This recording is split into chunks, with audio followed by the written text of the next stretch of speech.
70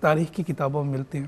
ایک دفعہ خلیفہ ہارون رشید اپنی سواری پہ جا رہا تھا، اس نے دیکھا کہ حضرت بہلول بازار میں بیٹھے ہیں اور کوئی آڑی ترچھی لکیریں لگا رہے ہیں۔ پہلے تو اس بات پہ حیران ہوا کہ ان کا بازار میں کیا کام، بازاروں سے وہ، اور یہ حدیث ہے رسول اللہ صلی اللہ علیہ وسلم نے فرمایا اللہ کی نگاہ میں سب سے بدترین جگہ بازار ہیں اور سب سے خوبصورت ترین جگہ مساجد ہے۔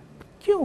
بازار گئے آپ ایک چیز لینے کے لیے، 10 چیزوں کی محبت آپ دل میں لے کے واپس آئیں گے۔ ایک چیز لینے گئے، مثال کے طور پہ بندے نے سوچا کہ جی میں مائکرو ویو خراب ہو گیا، چلو ایک مائکرو ویو خرید لائیں۔ وہاں مائکرو ویو خریدنے گئے، موبائل کے اوپر بھی نظر پڑ گئی، نیا آ گیا موبائل، یہ ٹی وی کا بھی نیا ماڈل آ گیا ہے، وہ ادھر ساتھ کپڑوں کی دکان پہ نظر پڑ گئی کہ نیا فیشن آ گیا ہے۔ تو 10 چیزوں کی محبت ہم دل میں لے کے واپس آتے ہیں، یعنی کہ دنیا کی شدت محبت بازاروں سے ملتی ہے۔ اس لیے اللہ والے بازاروں سے اجتناب کرتے ہیں، بغیر ضرورت کے بازاروں میں نہیں جاتے۔ ان کا مسکن مساجد ہوتے ہیں، اللہ کے گھر۔ وَأَنَّ الْمَسَاجِدَ لِلَّهِ فَلَا تَدْعُوا مَعَ اللَّهِ أَحَدًا۔ مسجد میں تو اللہ کے علاوہ اور کسی کا نہیں تذکرہ، اللہ کا گھر ہے، صرف اللہ کا تذکرہ ہے وہاں پہ، اللہ کی تسبیح ہے وہاں پہ، اللہ کی باتیں ہیں وہاں پہ، تو وہ تو مساجد میں۔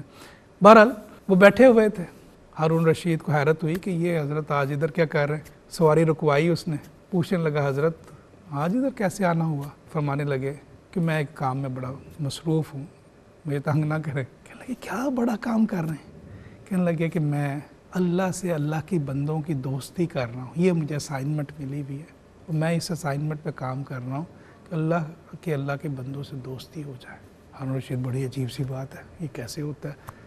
بھل اس نے پوچھا اچھا آپ کو اس جو یہ کام کر رہے ہیں اس میں کوئی کامیابی بھی نصیب ہوئی کہ نہیں؟ رو پڑے، کہنے لگے نہیں، اللہ تو راضی ہے صلح کرنے کے لیے، اللہ سبحانہ و تعالیٰ تو راضی ہیں صلح کرنے کے لیے، لیکن بندے تیار نہیں۔ دیکھیں نا، جب 2 پارٹیاں بیٹھتی ہیں، جب کوئی صلح نامہ ہم کرنے کے لیے بیٹھتے ہیں آپس میں، تو کیا ہوتا ہے؟ ایک پارٹی جو دوسرے کو کمزور سمجھے نا، تو وہ صلح کو آگے کر دیتی ہے کہ ان کے ساتھ صلح کرنے کی بات ہی کیا ہے، وہ پھر کر لیں گے، پھر بات کر لیں گے، یعنی کہ اس کو ویٹیج نہ دے بندہ، تو پھر ایسے ہی کرتا ہے، وہ بھی صلح چھوڑو پڑ گیا۔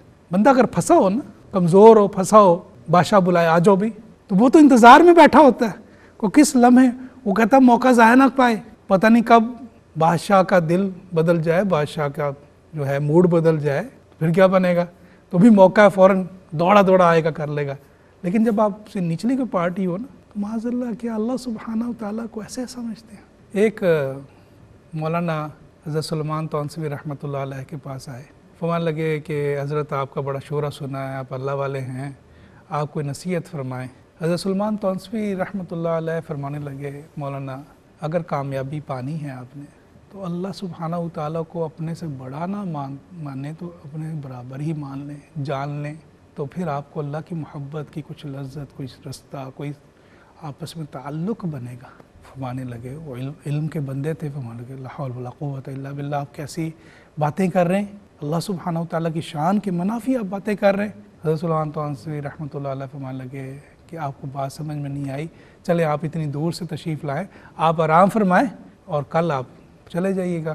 وہ وہاں ٹھہر گئے، رات کا کھانا انہیں پیش کیا گیا، اس میں ایک جو تھی بڑی مرغن غذا اور گھی اور مکھن کی لگی ہوئی روٹی، اور ایک طرف سوکھی سی روٹی دے دی گئی انہیں۔ وہ کھانا تناول کرنے لگے، اتنے میں آواز آئی باہر سے، اللہ کے نام پہ کچھ دو۔ انہوں نے کیا کیا کہ وہ جو سوکھی روٹی تھی وہ انہوں نے باہر بھجوا دی۔ اگلے دن جب وہ اجازت طلب کرنے کے لیے گئے تو حضرت سلمان تونسوی رحمۃ اللہ علیہ بیٹھے ہوئے تھے اور سوکھی روٹی ان کے سامنے پڑی تھی۔ صاحب عقل تھے، سمجھدار تھے، مولانا سمجھ گیا کہ کیا غلطی ہوئی، عرض کرنے لگے حضور میں سمجھ گیا۔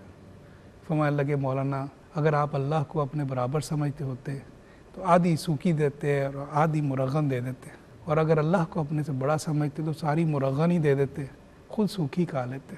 حدیث میں آتا ہے کہ اللہ سبحانہ و تعالیٰ فرمائیں گے بندے سے، بندے میں تیرے پاس آیا تھا، میں بھوکا تھا، میں پیاسا تھا، تو نے میری ندا نہ سنی۔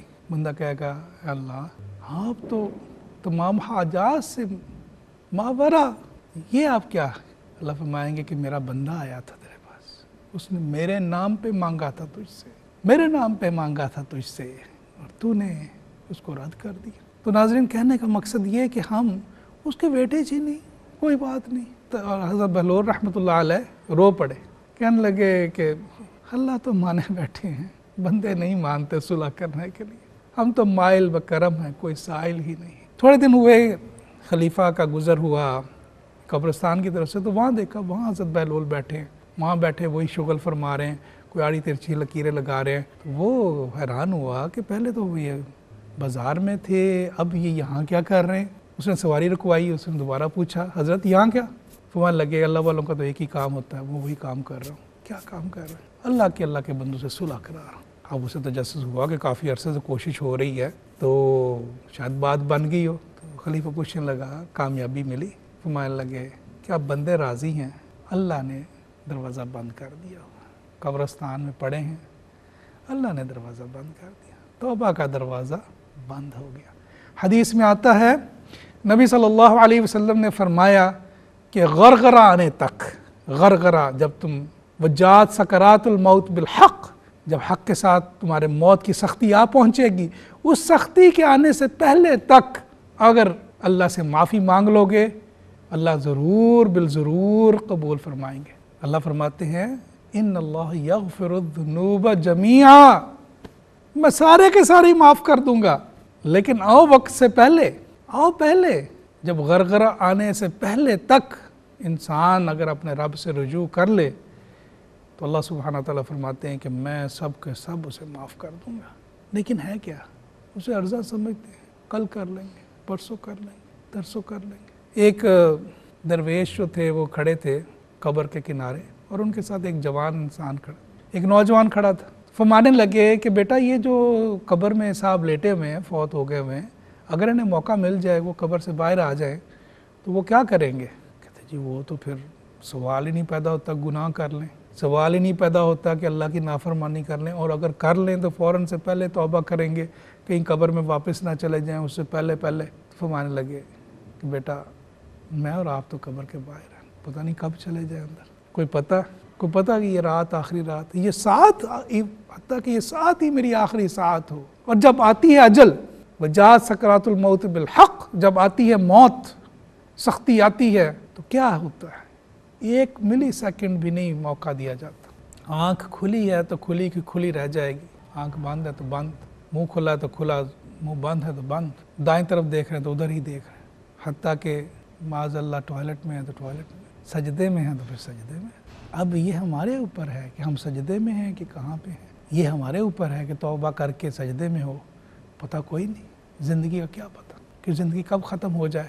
اس سے پہلے اللہ سبحانہ وتعالیٰ کی اتنی بڑی نعمت کبریٰ سے فائدہ اٹھا لیں کہ اللہ سبحانہ وتعالیٰ فرماتے ہیں کہ یہ میری طرف آ جاؤ، تمام گناہ میں معاف کر دوں گا۔ نبی صلی اللہ علیہ وسلم فرماتے ہیں، حدیث مبارکہ ہے، فرماتے ہیں انی لستغفر اللہ وتوب الیہ فی الیوم اکثر من 70 مرہ، کہ میں کم از کم 70 دفعہ اللہ سے معافی مانگتا ہوں، 70 دفعہ، اور مختلف حدیث ایک میں 100 دفعہ آیا، لیکن یہ کم از کم ہے۔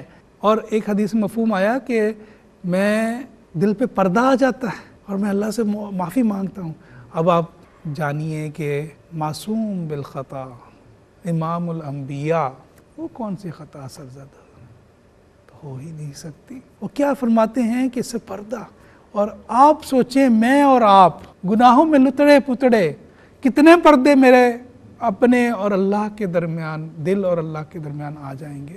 ایک پردہ ہے نا جی، میں ادھر بیٹھا آپ سے بات کر رہا، ابھی ایک پردہ ہم تان دیتے ہیں درمیان میں، آپ مجھے دیکھ نہ پائیں، صرف میری آواز آپ کو آئے تو کئی شک آپ کے دل میں آئیں گے کہ پتہ نہیں کوئی صاحب فزیکلی وہاں بیٹھے بھی ہیں کہ نہیں، کوئی ریکارڈنگ چل رہی ہے، یہ کیا بات ہے، کس سے بات ہو رہی ہے، وسوسے آئیں گے۔ ایک پردہ ہے نا، کتنے وسوسے آ گئے۔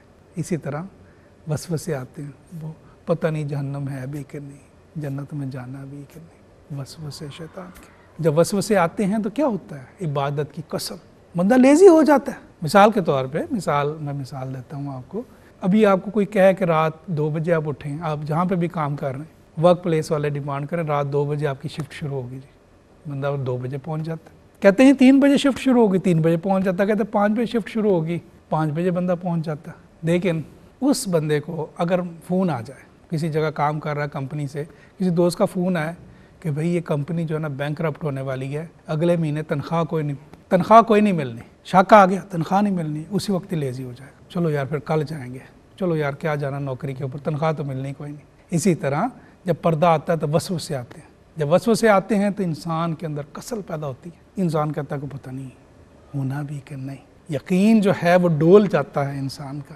شیطان کا کام ہی یہ ہے کہ انسان کے یقین کو ڈول دینا، نہیں تو مجال ہے کہ بندہ صبح، وہ بندہ جو 2 بجے اٹھ کے شفٹ پہ جا سکتا ہے، مجال ہے کہ وہ 5 بجے یا 6 بجے فجر کے لیے نہ اٹھ سکے، سوال ہی پیدا نہیں ہوتا۔ جس نے ساری زندگی 20 سال تک 3 بجے شفٹیں کی ہوں، مجال ہے وہ فجر چھوڑے گا؟